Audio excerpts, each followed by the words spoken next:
어제 광주에 그쪽에는 저 눈이 온 것 같더라고요. 순천에 저 갔다 상가집 갔다 오는데 서울은 멀쩡하네요. 자, 여러분 교재 공급자 금융 보겠습니다.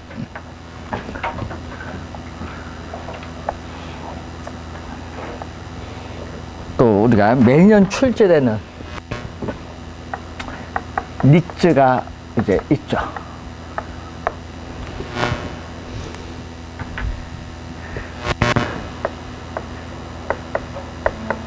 자, 이 니츠를 이 부동산 투자 신탁 또는 부동산 투자 회사에 관한 법률에 의해서는 부동산 투자 회사라고 번역을 하죠. 그래서 우리나라에서는 2001년 2월 달에 임시국회를 통과해서 올해 7월 1일부터 우리가 시행을 했습니다. 니츠. 그래서 니츠는 우리가 본인이 직접 부동산에 투자해서 수익을 발생시키는 제도가 아니죠. 이 자산 운영 전문 인력이 투자하기 때문에 간접 투자입니다. 자, 부동산 펀드도 간접 투자입니다. 이 간접 투자이면서 하나의 니츠 자체가 하나의 상품입니다. 자, 소액 자금을 가진 투자자들의 자금을 모아서 대규모 자금을 만들어요. 그래서 자산 운용 전문 인력이 부동산 또는 부동산 관련 증권에 투자함으로써 발생한 수익을 투자자들에게 그 지분에 따라 배당을 해주는 제도를 우리는 니츠라고 합니다. 자, 니츠는 간접 투자 상품이고요. 이 증권회사의 뮤추얼 펀드. 자, 이 증권회사의 뮤추얼 펀드에 빗대서 이 부동산의 이 뮤추얼 펀드라고 해요. 부동산의 뮤추얼 펀드를 니츠라고 합니다. 자, 그러면은 니츠는 이 부동산 시장에서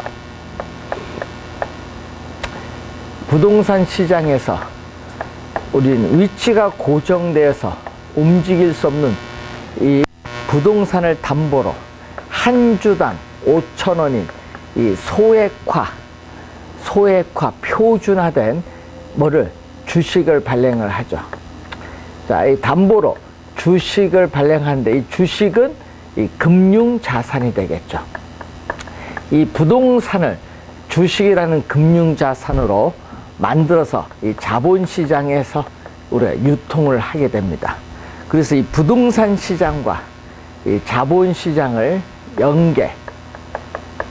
부동산 시장과 이 자본시장을 연계한 대표적인 상품이 바로 니츠가 되죠. 니츠는 여러분 주식을 20% 보유하고 있으면은 그 부동산의 20%의 지분을 가지고 있습니다. 그래서 니츠는 이 부동산을 지분화한 상품입니다. 자, 이 부동산을 지분화한 상품이 대표적으로 니츠라고 합니다. 그래서 니츠는 이 소액 투자자들도 대규모 부동산을 소유할 수 있는 기회를 가질 수 있는 장점이 있고, 또 부동산 관련 증권에 분산 투자를 합니다. 위험을 분산시키는 효과도 있고, 또 위탁관리 부동산 투자 회사와 기업 구조조정 부동산 투자 회사인 경우에는 90% 이상 배당을 할 경우에는 법인세가 면제가 돼요. 법인세가 면제되면 그만큼 수익률은 높아집니다. 수익률이 높다는 장점이 있어요. 자, 그리고 부동산 직접 투자에 비해서 니츠 주식에 투자하면은 부동산 경기가 침체하더라도 언제든지 주식시장에서 주식을 매각함으로써 현금화가 가능합니다. 그래서 이 황금성 면에서 우리가 유리하다는 장점을 또 가지고 있습니다. 자, 223페이지에 부동산 투자 회사의 개념이 나오죠.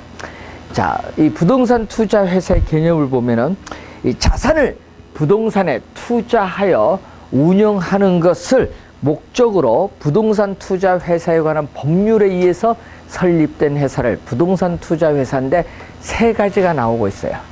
자, 여러분이 이 법 조문이 또 시험 문제 최근에 계속 출제를 하고 있죠. 자, 자기관리. 부동산 투자 회사를 우리는 니츠라고 하죠. 자기관리 부동산 투자 회사. 그리고 위탁관리. 위탁관리 부동산 투자 회사. 이 기업에 있어서 기업 구조조정 부동산 투자 회사. 이 기업 구조조정 부동산 투자 회사를 우리는 코퍼레이트 리스트러처링 해서 CR이라고 하죠. 뉴스 신문에 보면요, CR 리츠라고 많이 합니다. 그리고 요거는 한시적, 영속적이 아니라 뭐 5년, 아니면 5년, 3년이면 3년, 한시적인 이제 부동산 투자 회사이면서 이 뮤추얼 펀드 형태로 운영된다. 자, 기업 구조적 부동산 투자 회사는 이 뮤추얼 펀드 형태로 운영된다. 자, 2년 전에 또 출제를 했죠. 자, 그러면 개념이 또 시험 문제 많이 내거든요.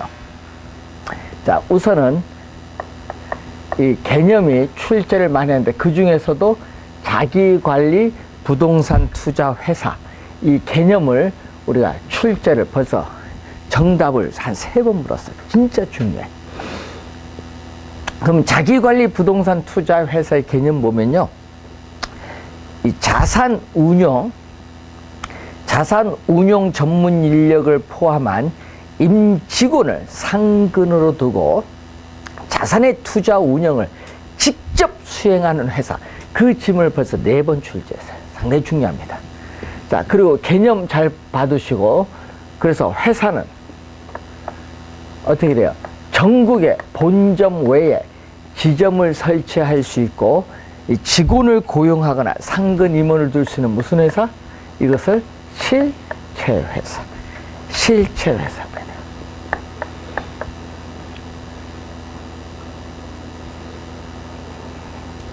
실체회사. 자, 그리고 위탁관리 부동산 투자 회사와 기업 구조조정 부동산 투자 회사는 이 자산의 투자 운용을 어디에 위탁한다? 이 자산의 투자 운영을 자산 관리 회사에 위탁. 이 자산의 투자 운영을 자산 관리 회사에 위탁하는 그러한 회사를 말합니다. 자, 이때 요 두 회사는 본점 외에 지점을 설치할 수 없고 직원을 고용하거나 상근 임원을 둘 수 없는, 이게 페이퍼 컴퍼니 뭐라고 한다? 명목회사라고 한다. 명목회사.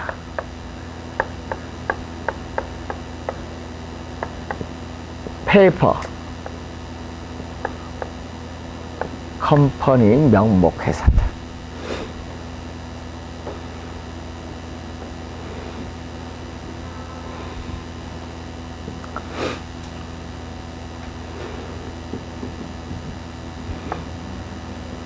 자, 여러분 교재 부동산 투자 회사에 관한 법률 맨 밑에 법인격 나오죠? 제3조.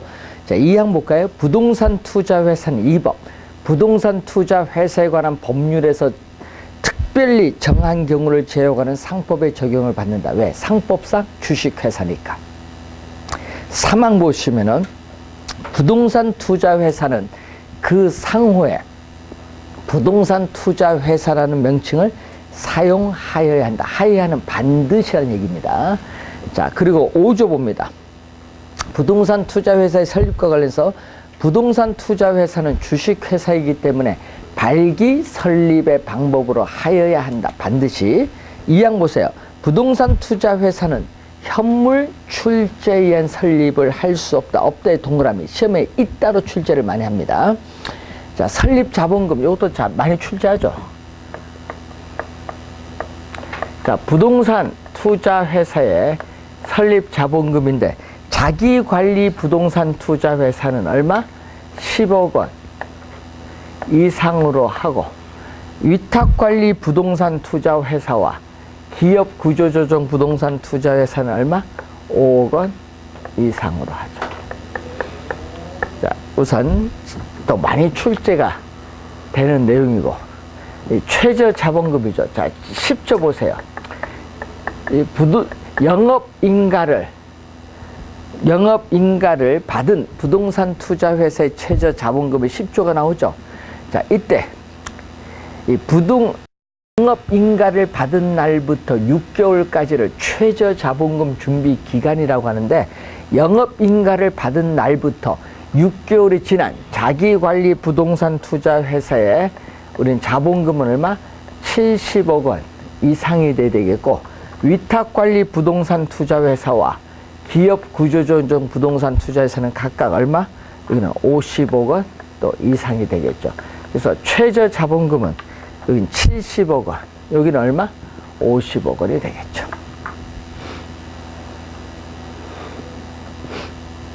자, 11조의 2, 요것도 한 4번 출제됐죠.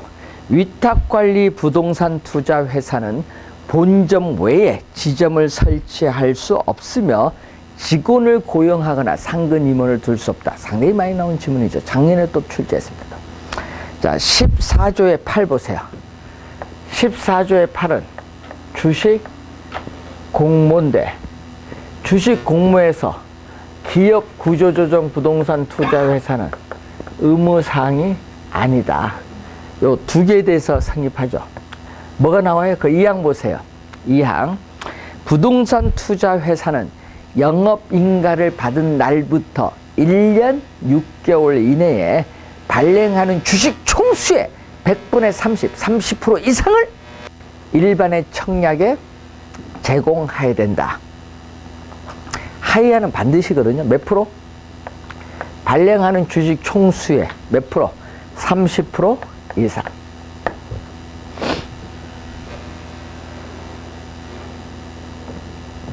자, 15조 1항 보면은 주식 분산이 나오죠. 주식 분산은 1인당 주식 소유 한도를 말하죠. 자, 15조를 보시면은 주주 1인과 그 특별 관계자는 최저 자본금 준비 기간이 우리가 끝난 후, 최저 준비 기간이 우리가 끝난 후, 얘는 자기관리 부동산 투자회사는 이 발행 주식 총수의 30% 이상을 초과하여 주식을 소유하지 못한다. 그러면 30%를 초과하여 주식을 소유하지 못한다는 것은 30% 이내 소유하는 거고, 위탁관리 부동산 투자회사는 얼마? 40%를 초과하여 주식을 소유하지 못합니다. 40% 이내인데, 여러분 2년 전에 이 40%를 또 20%로 출제했거든요. 기업 구조조정 부동산 투자회사는 적용하지 아니합니다. 자, 19조 현물 출자가 나오죠. 현물 출자는 이 세 가지에 다 적용을 하는데, 1항 볼까요? 자, 이 부동산 투자회사는 영업인가를 받고 최저 자본금 이상을 갖추기 전에는 현물 출자를 받는 방식으로 신주를 발행할 수 없다. 없다의 동그라미. 자, 2항 볼까요? 부동산 투자회사의 영업인가 후에 동그라미. 영업인가 후입니다. 후에 부동산 투자회사의 현물 출자를 하는 재산은 다음 각 호의 어느 하나에 해당하여야 한다. 여러분 작년까지는 3가지 있었는데 2가지가 더 들어왔거든요. 자, 부동산, 지상권, 임차권 등 부동산 사용에 관한 권리, 그리고 신탁이 종료된 때에 신탁 재산 전부가 수익자에게 귀속되는 부동산 신탁의 수익권, 요 3가지에다가 2가지가 더 들어왔어요. 뭐가 들어왔죠? 부동산 소유권의 이전 등기 처분권, 대토 보상권이 나왔죠. 공익사업을 위한 토지 등의 취득 및 보상에 관한 법률에 따라 공익사업의 시행으로 조성한 토지로 보상을 받기로 결정된 권리인 대토보상권이 들어왔어요. 꼭 원래 출제할 수도 있거든요. 좀 주의해 두셔야 됩니다. 자, 그리고 주식 산장 제20조 나오죠. 부동산 투자 회사는 자본시장과 금융투자업에 관한 법률에 따른 상장 규정의 상장 요건을 갖추게 된 때에는 지체 없이 증권시장의 주식을 상장하여 그 주식이 증권시장에서 거래되도록 하여야 한다. 반드시죠. 맞는 주의해야 되겠고, 자산의 투자 운영 방법 제21조 7가지가 지금 나와 있으니까 한번 확인해 보시고요.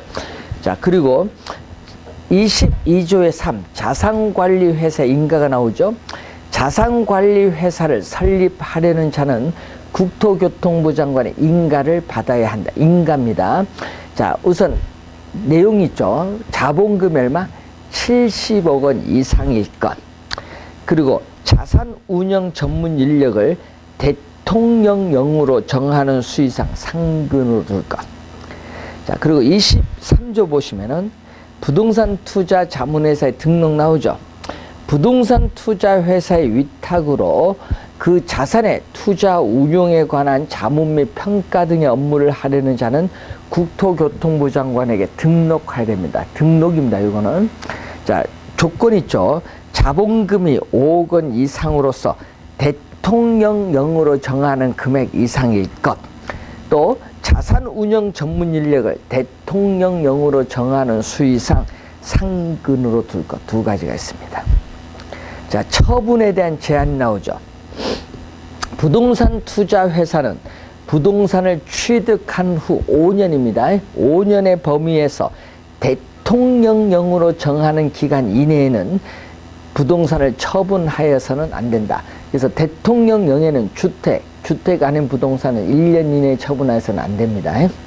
자, 그리고 2항 볼까요? 부동산 투자 회사는 건축물이나 그 밖에 공작물이 없는 우리가 토지는 해당 토지에 부동산 개발 사업을 시행한 후가 아니면은 처분하여서는 아니 된다는 거죠. 자, 25조. 자산의 또 구성이 나오죠. 자, 자산의 구성을 보면은 부동산 투자 회사는 최저 자본금 준비 기간이 끝난 후에는 매 분기 말 현재 총 자산의 80% 이상은 부동산 관련 증권 및 현금으로 구성하여야 한다. 이 경우 총 자산의 70% 이상은 부동산이어야 한다. 이어야 하는 반드시란 얘기입니다. 자, 그런데 뭐는 이 기업 구조조정 리츠인 경우에는 기업 구조조정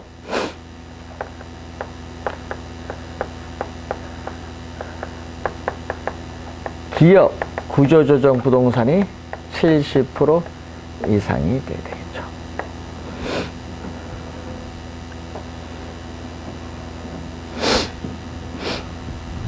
자, 26조. 26조 1항, 2항, 3항 바뀌었거든요. 네, 좀 주의해 주시고요. 자, 거기 보시면은 총자산 1항. 부동산 개발 사업에 대한 투자 비율을 결의한 주주총회 개최일 전날을 기준으로 하여 직전 분기 말 현재의 대차 대조표상에 자산 총액을 말한다. 총자산 개념이 나와 있고요. 2항 보세요. 부동산 개발 사업에 대한 투자 비율을 산정, 구할 때 건축물을 신축하거나 재축하는 부동산 개발 사업인 경우에는 부동산 투자 회사가 소유한 토지의 가액은 총자산은 산입 포함이 되는데 뭐는 부동산 개발 사업의 투자액에서는 제외한다라는 거. 자, 3항 볼까요?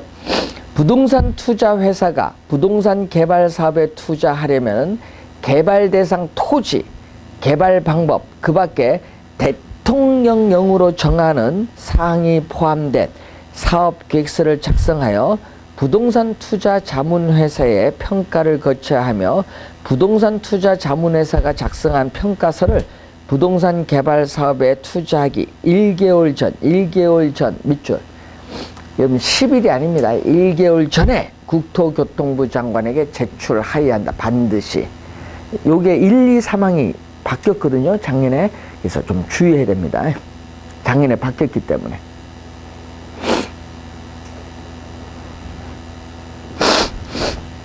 자, 배당.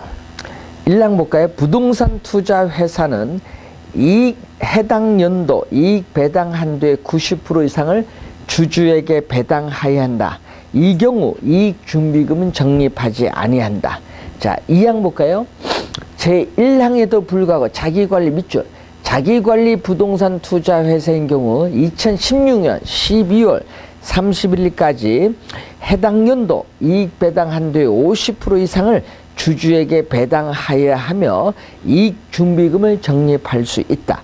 이 경우 주주총회의 결의로 이익 배당을 정한다. 3항 위탁관리 밑줄. 위탁관리 부동산 투자 회사가 제1항에 따라 이익을 배당할 때에는 어떻게 돼? 이익을 초과하여 배당할 수 있다. 이 경우 초과 배당금의 기준은 해당 연도 감가상각비 범위에서 대통령령으로 정한다. 차임 및 사채 발행 2항 볼까요? 자, 우리는 자금 차임 및 사채 발행은 자기 자본의 2배를 초과할 수 없다. 즉 자기 자본의 2배 이내를 원칙으로 합니다. 자, 예외가 나오죠. 다만 주주총회 특별 결의를 한 경우에는 그 합계가 우리가 자기 자본의 10배를 넘지 아니하는 범위에서 자금 차임 및 사채 발행을 할 수 있다. 예외가 나오죠. 자, 그 내용인데 여기 시험에 여기 내용이 제일 많이 출제돼요. 올해도 출제 예상되는 부분. 자, 그 내용이 여러분 교재 표에 또 거기 나와 있으니까 확인해 두시면 되겠네요.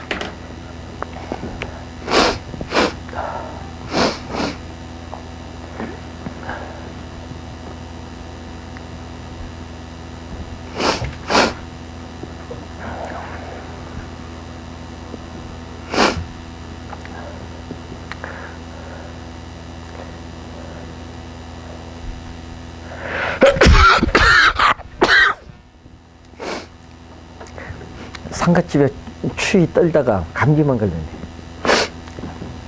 자, 다수의 자 부동산 신디케이션.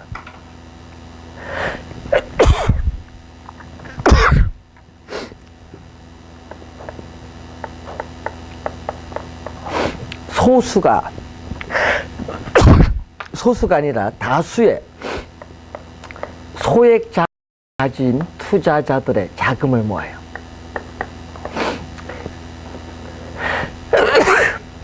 이 다수의 투자자들의 자금과 이 개발업자의 이 개발 사업에 대한 전문적인 노하우, 이 전문성을 결합한 투자자 집단을 부동산 신디케이션이다. 자, 다수의 투자자들의 자금과 이 부동산 개발업자의 전문성을 결합한 이 투자자 집단을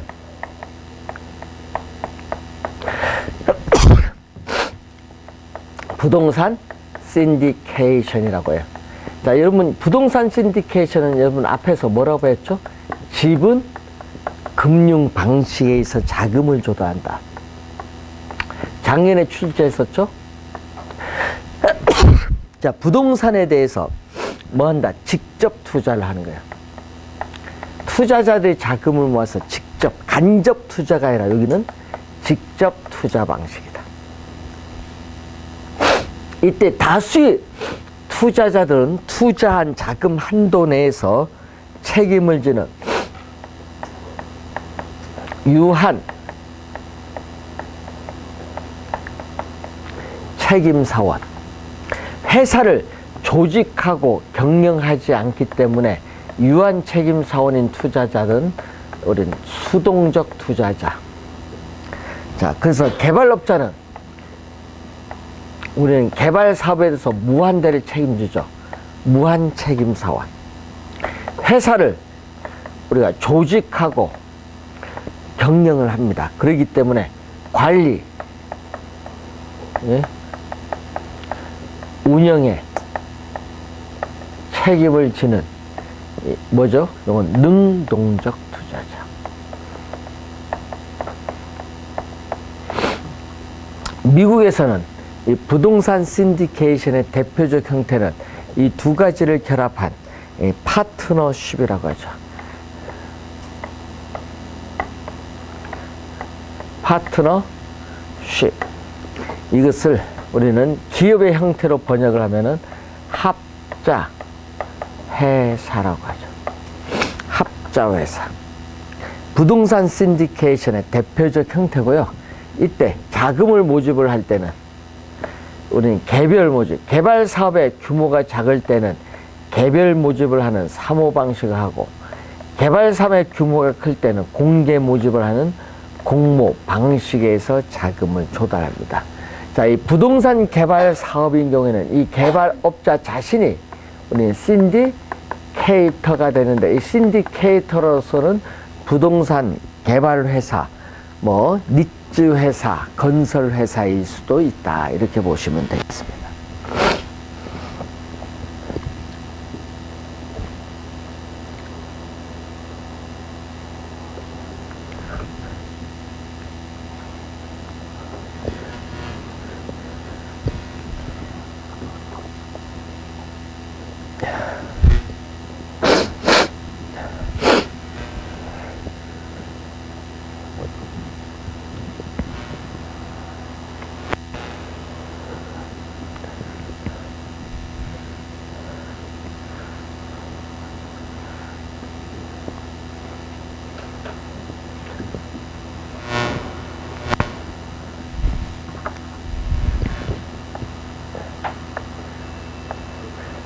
작년, 재작년 또 2년 연속 또 출제된 프로젝트 파이낸싱이 있습니다.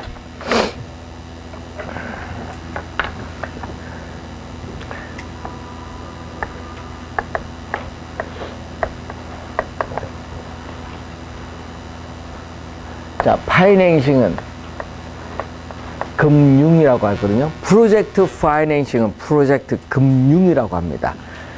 자, 근데 문제는 이 프로젝트 파이낸싱을 우리는 약어로 뉴스나 신문에 보면요, 요걸 많이 나오죠. PF라는 용어 많이 나와요. 뉴스 신문에. 그래서 PF는 부동산을 우리가 담보. 자, 이 부동산을 담보로 대출받는 방식이 아니라는 거 꼭 기억해야 합니다. 부동산을 담보로 해서 금융기관으로부터 자금을 대출받는 방식이 아니라는 것. 자, 우선 사업주.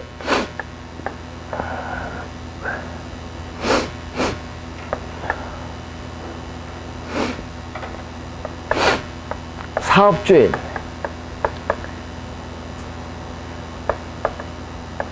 자, 사업주인. 이 스폰서는 이 개발 사업을 위해서 뭐 일정한 자금을 또 출자를 해서 뭐를 만들죠? 우리 프로젝트 시행회사를 만들어요. 자, 이때 이 프로젝트 시행회사는 사업주와는 이 법률적, 회계적으로 독립적인 회사를 하나 만들죠. 뭐를 위해서? 특정 프로젝트 개발 사업을 위해서. 예를 들면은 뭐 유전 개발 사업, 뭐 이런 걸 예를 들어 볼 수 있죠. 이 특정 프로젝트 개발 사업인데, 이 특정 프로젝트 개발 사업은 대규모 자금이 소요돼요. 그리고 공사 기간이 오래 걸려. 대규모 우리가 자금이 소요되고 공사 기간이 장긴 특정 프로젝트 개발 사업에 있어서의 미래의 수익성을 담보로 한다. 그럼 부동산을 담보로 하는 것이 아니라 이 미래의 이 수익성 또는 이 사업성을 담보로 하죠. 자, 뭐를 담보? 미래의 수익성, 이 사업성을 담보로 우리는 회사채, 누구의 명의? 프로젝트 시행회사의 대차 대조표상의 부채로서 회사채를 발행해서 개발 사업에 필요한 자금을 조달하는데, 회사채를 한 은행에서 인수를 하게 되면은 너무 위험이 높으니까 여러 은행이 우리가 인수를 하게 돼요. 자, A라는 은행이 주 간사 은행이 되면서 다른 은행과 협의를 통해서 어떻게 돼요? 회사채를 공동으로 인수하는데, 이것을 전문용어로 신디케이션 론이라고 하죠. 신디케이션 론 형태로 우리는 회사채를 인수해서 프로젝트 시행회사의 개발 사업에 필요한 자금을 대출해줘요. 누구 입장에서? 저당 대출자 입장에서 해주는데 이자를 지급하는데, 문제는 이 PF 이자, 이 프로젝트 파이낸싱의 금리는 일반 기업의 대출 금리가 뭐 4, 5%면 여기는 한 14, 5% 상당히 높습니다. 일반 기업의 대출 금리보다 여기에 높기 때문에 높은 금융 비용을 수반한다는 문제점이 있고요. 또 계약 절차상의 복잡성으로 인해서 개발 사업이 지연될 문제점이 있다는 것도 있습니다. 자, 자금은 어디서? 에스크로우 계정. 자, 여러분, 에스크로우 계정을 위탁관리 계좌라고 하거든요. 자, 에스크로우 계정, 위탁관리 계정에서 뭐죠? 우리 현금 흐름, 이 개발 사업의 현금 흐름을 통제해요. 공사비를 우선 지급을 하고 이익은 나중에 지급하도록 현금 흐름을 통제를 하고요. 자, 그리고 관련해서 이 특정 프로젝트 개발 사업으로부터 우리가 발생하는 이 미래의 현금 수입과 지출, 이 미래의 현금 흐름을 우리 뭘로 본다? 회사채를 발행한 상환의 재원으로 봐요. 그런데 이 프로젝트 개발 사업이 망하면은 대주단은 이 프로젝트 시행회사가 보유한 자산이나 미래의 현금 흐름에 대해서만 원리금 상환을 요구할 수 있지, 우리 사업주에는 원리금 상환을 요구할 수 없죠. 이걸 뭐라고 하죠? 사업주는 개인적인 채무가 없는 뭐죠? 작년에 출제했었죠. 또 비소구 금융, 상환 청구권의 독립성이 인정되는 비소구 금융을 원칙으로 해요. 그런데 뭐죠? 보증할 때 이 개발 사업에 뭐 10% 보증을 했다. 그럼 보증한 부분에는 제한을 둬요. 이 보증한 부분엔 제한을 둬서 여기서는 원리금 상환을 요구할 수 있다. 그래서 제한 소구 금융인 경우가 일반적이다. 그리고 이 프로젝트 개발 사업에 필요한 자금은 사업주는 자신의 대차 대조표상의 부채로 자금을 조달하는 게 아니거든요. 당부 외에 자금을 융통하는 효과가 있어요. 네? 기존의 여신 외에 더 많은 대출을 이용할 수 있는데, 이것을 우리는 부의 금융효과, 채무를 수용할 수 있는 능력이 이전보다 높아진다는 장점을 가져요. 그리고 대주단은 위험을 여러 이해관계인들에게 분산시키기 위해서 시공회사인 건설회사, 원료 공급업자, 그리고 구매자, 국책사업일 경우 정부의 보증 등을 요구하기도 해요. 위험을 분산하기 위해서. 그리고 이 개발 사업이 진짜 유망하다. 그러면 대주단은 누구 입장에서? 저당 대출자가 아닌 누구 입장에서? 대주단은 지분 투자자 입장에서 지분을 투자할 수 있어요. 이때 이 프로젝트 시행회사와 이 대주단이 지분 투자자 입장에서 공동으로 개발 사업을 수행하는 것을 전문용어로 조인트 벤처라고 한다. 이 조인트 벤처 231페이지 중간에 이 조인트 벤처는 소수의 개인이나 기관 투자자로 구성된다.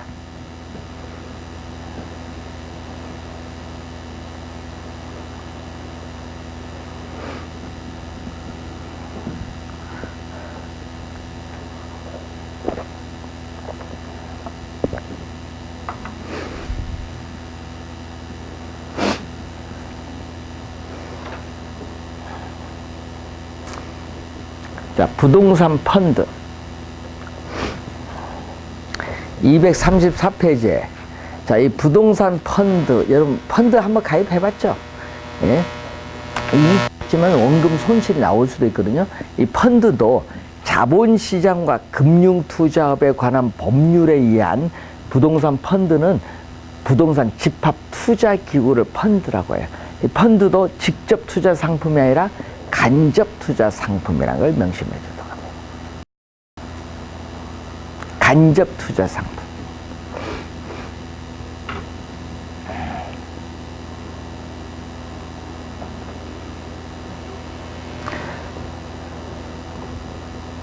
자, 여러분 교재에 238페이지에 최유효 이용, 최고 최선의 이용이 나오는데, 자, 이 객관적으로 보아 양식과 통상의 이용 능력을 가진 사람에 의한 합리적, 합법적인 최고 최선의 이용 방법을 최유효 이용이라고 하는데, 이 최유효 이용은 부동산 활동에 있어서 여러분의 행위의 기준을 제공해 주고요.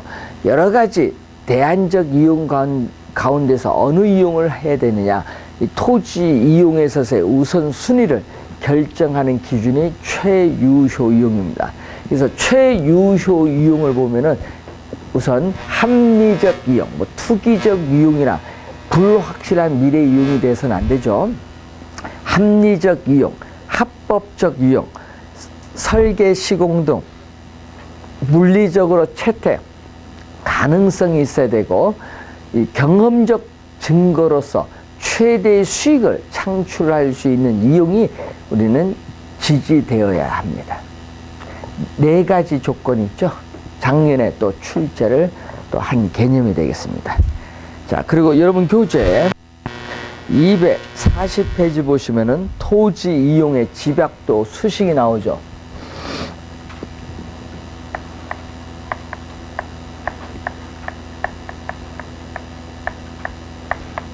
자, 이 토지 이용의 집약도는 단위 면적은 1평방미터인데, 이 단위 면적당 이 토지에 투입되는 이 노동과 이 자본의 상대적 크기를 집약도라고 합니다. 이 토지 이용의 집약도가 높은 토지 이용을 집약적 토지 이용, 토지 이용의 집약도가 낮은 토지 이용은 조방적 토지 이용입니다. 자, 이때 토지 이용의 집약도의 상한선을 집약한계라고 하거든요. 집약한계는 투입되는 한 개의 비용이 한 개의 수입과 일치하는 경우의 집약도입니다. 이윤 극대화 수준의 집약도를 얘기하고, 조방한계는 최적 조건 하에서 생산비를 겨우 감당할 수 있는 수입밖에 얻을 수 없는 경우의 집약도로서 우리는 토지용 집약도의 하한선이 바로 조방한계다. 이 총수입과 총비용이 같은 손익분기점 수준의 집약도를 말합니다. 자, 입지잉여. 자, 이 토지 이용의 집약도는 동일 산업 내에서 같을지라도 입지 조건, 사회적 조건, 경제적 조건, 행정적 조건, 자연적 조건, 입지 조건이 달라요. 이때 입지 조건이 양호한 경우에 생기는 이익을 입지잉여예요. 자, 입지 조건이 좋으면 좋을수록 입지잉여는 플러스가 되고요. 입지 조건이 나쁘면 나쁠수록 입지잉여는 마이너스가 되는데, 입지상의 잉여가 제로가 될 때를 한계 입지라는 용어를 사용해요. 입지상의 잉여가 제로가 될 때를 한계 입지. 그래서 토지 이용의 집약도와 입지 조건이 동일할지라도 모든 산업에 공통적으로 입지잉여가 발생하는 것은 아니다. 손실도 나타날 수도 있습니다. 자, 입지잉여가 나타나면은 우리는 좀 더 유리한 위치에서 우리는 어떻게 돼요? 입지 공간을 차지하고자 하는 입지 주체들 간의 경쟁이 나타나요. 여러분, 입지 경쟁이 나타나면 당연히 지가는 오르죠. 지가가 오르면 어떻게 돼요? 지가가 오르면 토지는 적게 투입하고 노동 자본을 많이 투입하는 토지 이용의 집약도가 높아요. 자, 집약도가 높으면 다시 지가가 높고, 지가가 높으면 집약도가 높아요. 이게 계속 반복되는 것을 피드백 원리, 지가와 토지 이용의 집약도 사이에는 피드백 원리가 작용되고 있다. 자, 241페이지 지가 구배 형상, 이미 지대이론에서 배우셨죠? 남가주 대학의 노스 교수에서 나타나는 토페카 연구죠.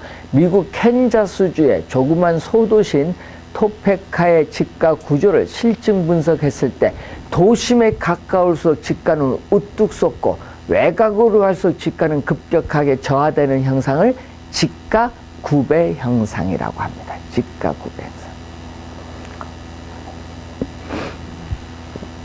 자, 도시 스프롤 형상. 자, 스프롤은 확산이라고 하죠. 자, 도시 스프롤 형상은 도시의 확산 형상. 그러니까 도시가 확산될 때는 어떻게 확산되죠? 무질서. 예? 여러분, 질서 정연한 것이 아니라 무질서.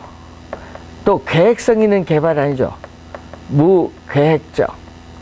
또 불규칙적으로 도시의 외곽부를 향하여 평면적으로 확산되는 형상입니다.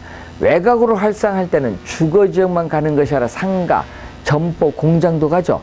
그래서 도시 스프롤 형상은 주거지역뿐만 아니라 상업지역, 공업지역에서도 발생하는 형상으로서 토지의 최유효 이용으로부터 괴리되고 있기 때문에 나타나는 형상입니다.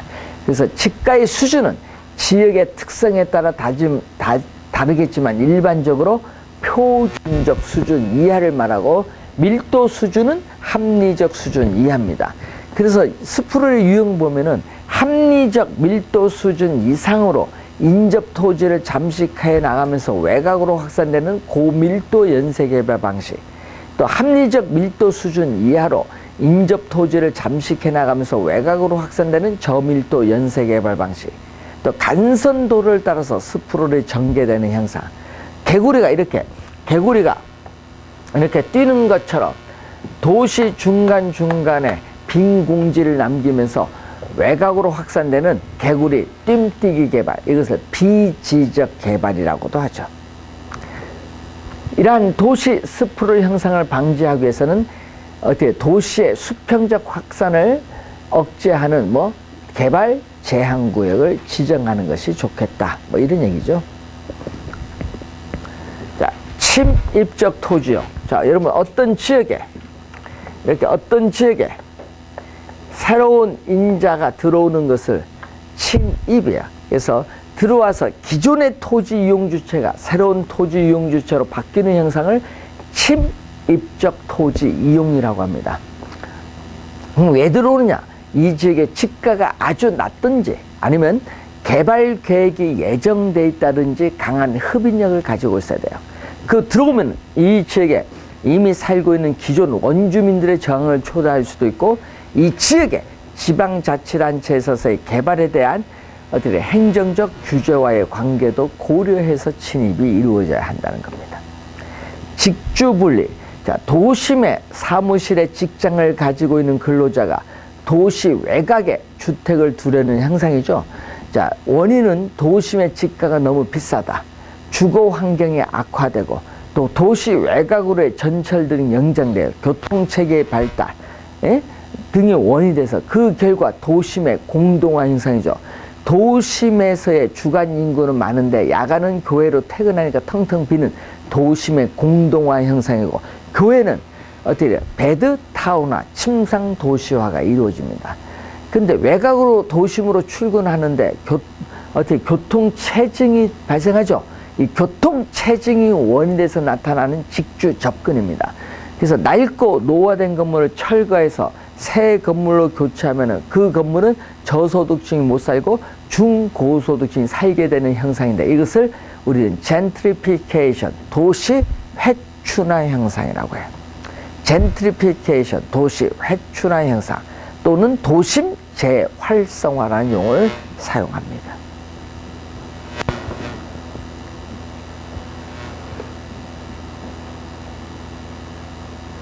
홍대 쪽으로 가다 보면 젠트리피케이션 막 플래카드 붙은 게 좀 많거든요. 이제 용어를 해석하시면 돼. 도시 회춘화 현상.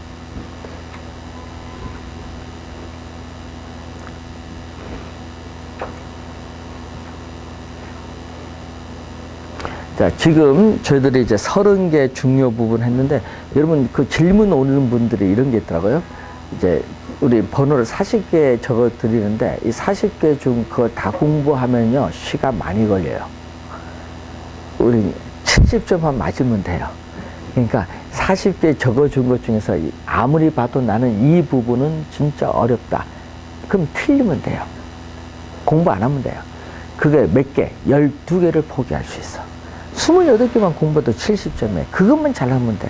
자기가 잘할 수 있는 거. 어려운 건 포기해도 돼요. 근데 12개 포기해. 공부 안 했어. 포기해도요. 이 시험장에서 4번 찍으면 4개는 맞거든요. 10점 맞아. 안 풀고 10점 맞는 게 더 중요한 겁니다. 그러니까 공부는 요령이거든요. 그러면 여러분 우리 사법고시 같은 경우도 옛날 보면요. 서울대, 연대, 고대 2년만 해요. 왜냐?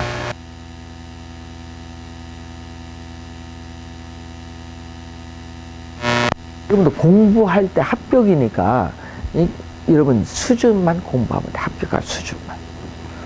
응? 그래서 여러분 다 공부하지 마시고 나중에 이제 번호가 이제 나올 때 이제 번호 중에서 자기가 자신 있는 부분은 체크를 하고, 요거는 아무리 봐도 모르겠다. 그러면 과감히 틀려야 되겠다. 그러면 틀리겠다 생각한 거 보지도 말아야 돼. 있으면 모르니까 째서 없어버려. 안 보면 되지. 그래서 꼭 28개 정도 잘 정리해서 우리가 보시면 될 것 같습니다. 그래서 이제 지금 10개 부분 남았거든요. 10개 부분. 10개 부분 남았는데, 이 10개 부분을 우리가 이제 민법은 13일 날 하대요. 아세요?